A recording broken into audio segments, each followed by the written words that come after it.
Deal legislation? Oh yeah. Yeah. I mean, the National Industrial Recovery Act, which is in 33, which is the first one to give workers the right to join a union, it gets overturned by the Supreme Court in 35, and then we get the National Labor Relations Act after that. But there's a wonderful picture in the book. The first set of hearings are on a bill that eventually becomes that legislation. It's called the Black Bill. But the picture is coming down the Capitol steps, and it's Eleanor and Frances Perkins and a young woman who was visiting from England. And Frances Perkins was going to testify on this bill. It was one of the first pieces of New Deal legislation. And she was going to testify on behalf of the administration, and Franklin calls up and says, how about if Eleanor comes? And Frances Perkins, there's another whole book to be written about Frances Perkins and Eleanor Roosevelt and their relationship, because they had known each other for years in New York. And Frances Perkins hated the media.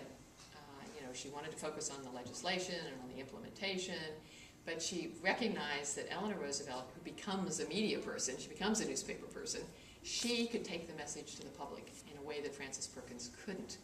But Frances Perkins says, oh, okay, but that means the cameras, it'll be a big deal, whereas she could have just gone and testified. And indeed it was. There were 400 people in the committee room. There were the Klieg lights and the microphones because Eleanor Roosevelt was there. Now, she didn't say anything. She didn't testify. But the signal was, if she was there, then FDR was, really, getting behind this idea of legislation to help workers and to help with the prices and wage and price controls. And it sort of, it begins there. I think the place, Eleanor Roosevelt went out of her way to sort of disguise. And, she would say, of course I have no influence on the president. I wouldn't dream to give my advice. She goes out of her way to kind of hide her tracks. But the one that's most evident is in the war. This is a little, beyond the New Deal. But when A. Philip Randolph wants an end to racial discrimination by government contractors. And there are just horrific stories of, while we're becoming the arsenal for democracy, black workers are being turned away at the union halls. They're being, dentists can't, they're being turned away at the military recruiting stations. And Eleanor takes up this, the cause, and she goes to speak to the Brotherhood of Sleeping Car Porters Convention in 1941 in New York City. This is a huge room full of, a couple of thousand delegates, almost all African American men and women, and the First Lady. And she gives a speech, she meets with Randolph. They have and she's very instrumental. We can follow the paper trail of the executive order finally being signed by FDR that will end racial discrimination by government contractors during the war. Implementing it is difficult. It doesn't, solve all the problems, but it's the first time that there is a clear-cut statement by the American government that they will not tolerate racial discrimination. And, Randolph, and they write to her afterwards, thank her for her involvement. And she's, at one point, they're drafting the executive order, and Randolph is editing it. And she's up at Campobello, which, while it was a summer home off the coast on this island, had no electricity. It was a real Spartan kind of place. And she had to go down to the telegraph office and sit and wait for the copies of the executive order to come through to do her edits, and then to get back to Franklin Roosevelt to encourage him to sign it. So it's a clear example. There are other sort of more partial examples, but she clearly was involved and always pushing for it to be more progressive than he was likely to make it. But she would always say, as she said when Truman became president, she said, "Oh well, I wouldn't try to influence the new president. She really wanted to work for him, but." Then you find these letters where she's sending to Harry Truman, and so there aren't a lot of cases, but they're just enough that you can see her impact to know that she was there.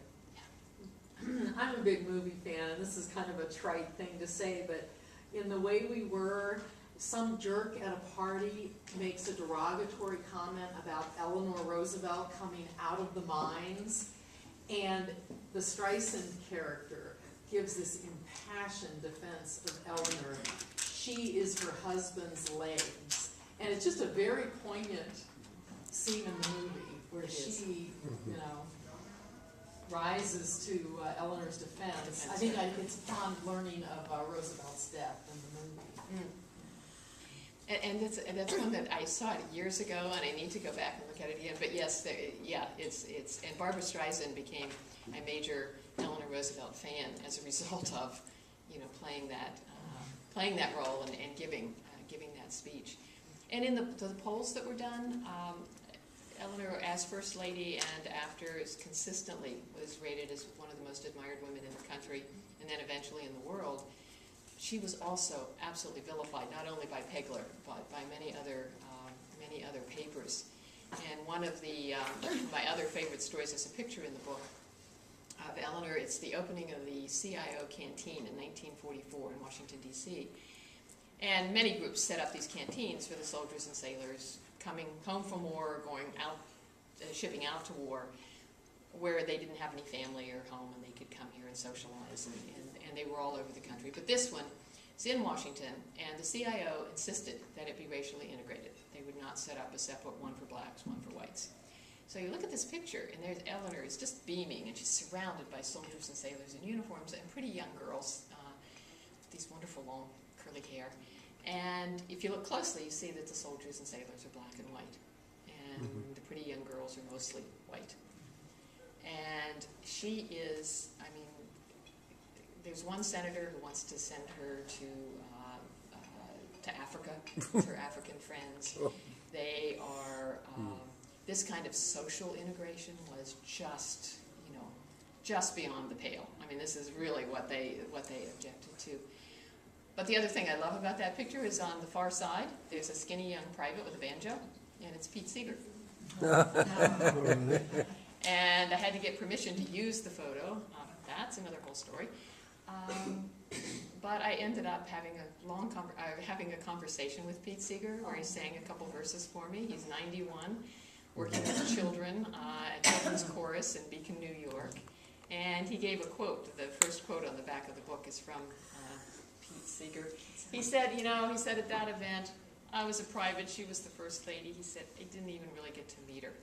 He said, I did meet her later, and I've come to value her enormously. And he said, this is an inspiring book. It should be read by women of all ages and of all stations in life. Men, you can learn from it too. Can't tell you how nervous I was calling Pete Seeger. And one other thing, I'm going to give a talk at the National Labor College in Washington in June. And I've been wanting to do a talk where some labor songs would be sung. And there's a wonderful woman a cappella singer there. And so she's going to join me. And she's going to do some Pete Seeger songs. So, thank you very much. I really just appreciate this opportunity.